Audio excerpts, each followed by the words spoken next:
दिखाना, वो दूध वाले रखन दूध ला दिखाना।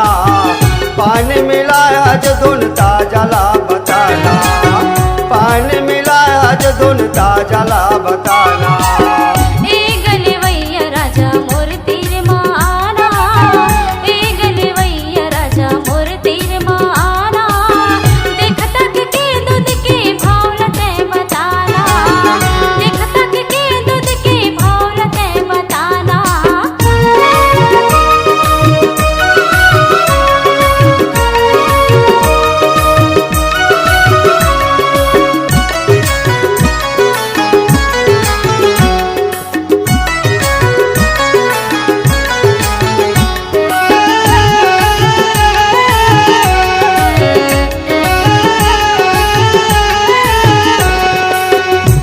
का किलो हवे दूध के बता दे, देवे त दूध के डबल मोर तिरमाला दे, देवे त दूध के डबल मोर तिरमाला दे।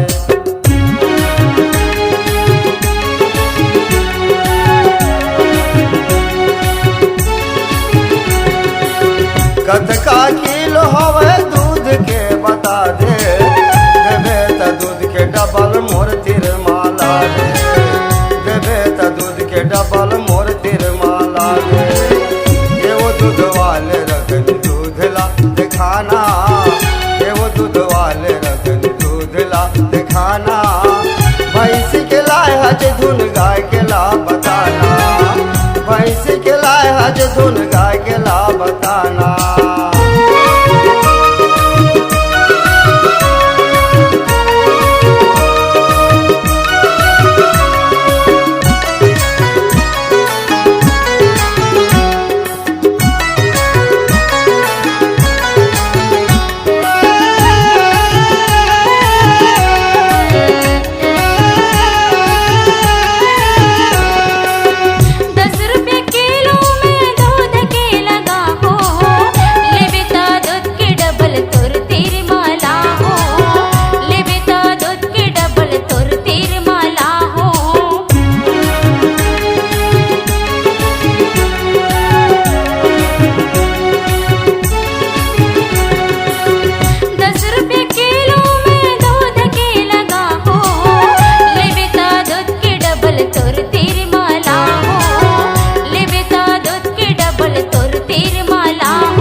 के मनोरंजन लेबर आप मन हमारे चैनल रंगीला म्यूजिक वर्ल्ड और रंगीला स्टूडियो ला सब्सक्राइब करके घंटी के बटन ला दबाए बर झन झुलाऊ।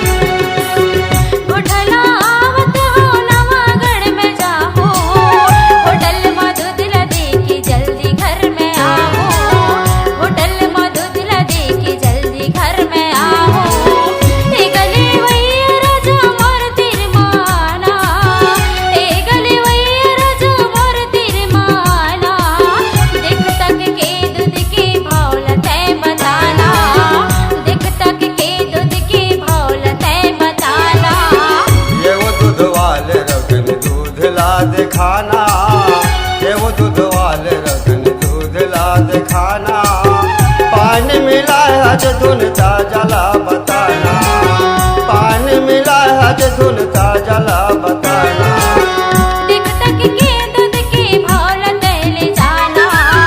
पानी मिला है जो धुन ताजला बताना,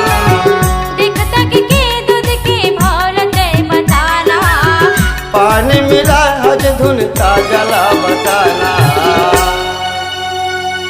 संगवारी हो नावा नावा गीत संगीत नाटक के मनोरंजन लेबर आप मन हमारे चैनल रंगीला म्यूजिक वर्ल्ड और रंगीला स्टूडियो ला सब्सक्राइब करके घंटी के बटन ला दबाए बर झन भुलाओ।